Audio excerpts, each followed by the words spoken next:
You ever been part of one of these organizations or maybe seen an organization like this where things are going pretty good? You know, maybe you could stand to have improvements here or there in a couple of areas, but for the most part, the foundation's pretty solid. But then you get these middle or upper management level people. They won't entertain anyone else's good ideas because they weren't their ideas. Maybe they fail upward their entire career and they have absolutely no idea what's going on or what they're talking about, what the business model is. And they just come in and they think, well, my ideas are the best, so I'm just going to shit can everybody else's ideas because they weren't my ideas. And then the next thing you know, everything's burning down around them. No, I'm not talking about Hasbro. This car rant's about Hollywood.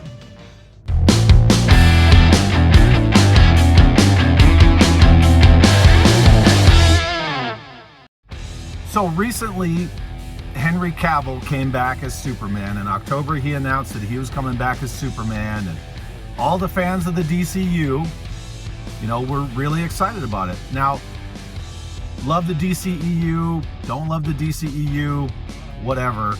My personal opinion, and it's subjective, is that Henry Cavill was a fantastic Superman.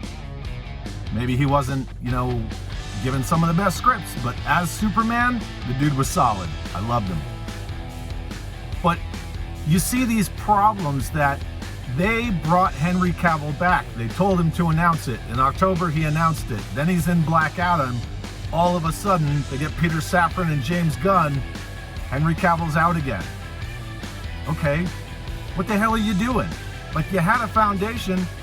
Fans of that stuff just want to see it done well, given respect of all the history of this character. Someone who's heroic, someone who's selfless. That's what they want to see in Superman. That's what they want to see in all these characters, to include Snake Eyes. They don't want to see these characters deconstructed or rewritten to suit some kind of modern times. Like, you have rich lore of these characters. Use that lore. The only thing I have to say about G.I. Joe movies is someone needs to get on the phone with God himself and get Lorenzo Di Bonaventura taken as far away from anything related to a G.I. Joe movie as humanly freaking possible. That dude is a walking dumpster fire. Di Bonaventura knows nothing about G.I. Joe. Just because he's produced a bunch of movies about G.I. Joe, he don't know shit. I'm sure you could throw a rock within the collecting community and, G.I. Joe fandom and hit 100 people who know more about G.I. Joe than Di Bonaventura. Why is he allowed to make these movies?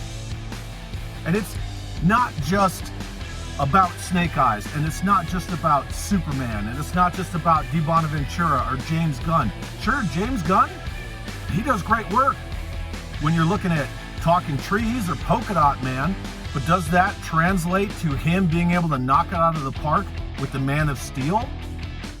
Who knows? Maybe, maybe not. But right now, the fandom's super pissed off about it. And then what do they get called? They get called uproarious. Okay? Well, how are they ingrates because they're upset about something that they feel passionate about? It's the same thing with G.I. Joe fans. A lot of G.I. Joe fans, this isn't just opinion, right? Because numbers don't lie. A lot of G.I. Joe fans and the general public did not like that Snake Eyes Origins movie. Not only because it deconstructed and modernized Snake Eyes to the point where the only thing Snake Eyes about this dude was black suit, ninja sword. That was it. The guy was a total asshole. That was not Snake Eyes. Right? But they deconstructed it to the point where, they could have just called it American Ninja in Tokyo, and instead of cramming Scarlet in there with, jarring reshoots, they could have put in a Michael Dudikoff cameo, and it probably would have made more money. These guys have no idea what they're doing. I don't know who that writer is, Evans, blah, blah, blah, blah, blah. I can't pronounce his last name, and I'm sorry, I'm not even going to try. Not trying to pick on it. What the hell does he know about G.I. Joe? Probably nothing. You got to get the right person for the right job at the right time. That's all you got to do. It's not hard. But you see what they did with Superman. You see what they did with the DCU because James Gunn and Peter Safran know best. I know best. I'm in charge. Listen to what I tell you. Okay, well then you're going to get what you're going to get. right? And then you're going to blame the fans. It was the same thing with Star Wars. Look what they did with Rise of Skywalker. They brought back the Emperor. Okay, well, we just negated Anakin Skywalker's whole journey, and Luke's too, but well, we're going to blame the fans.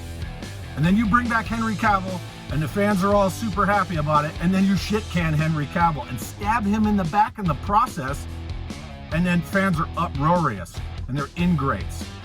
It's the same thing with Snake Eyes. People didn't like that Snake Eyes movie. I think Henry Golding's a great actor. Do I think he was a great fit for Snake Eyes? I don't know. As an actor, okay, but the script, he suffered from that Henry Cavill syndrome. So see, I'm tying it back around. Henry Cavill could have been, fantastic as Superman. Henry Golding could have been fantastic as Snake Eyes, but you had to give us Superman and you had to give us Snake Eyes. And they're not giving you any of that because they're just shoving a plate of shit in your face and they're saying, eat it and be grateful for it. And we're seeing that throughout a lot of corporate attitudes and behaviors and norms lately. It's the same thing with these toy companies. Oh, you don't like it? Tough. That's what you're going to get. Because we know that we'll just put out crap. We're going to put out mainline figures as exclusives. And fuck you if you don't get it. You should be grateful we made it in the first place. Don't complain. Don't be uproarious. It's all bullshit. You're the consumer. Vote with your wallet. If you don't like it, fucking don't do it. I'm not gonna. Have an awesome day. An ingrate is a person who's ungrateful. Public service announcement.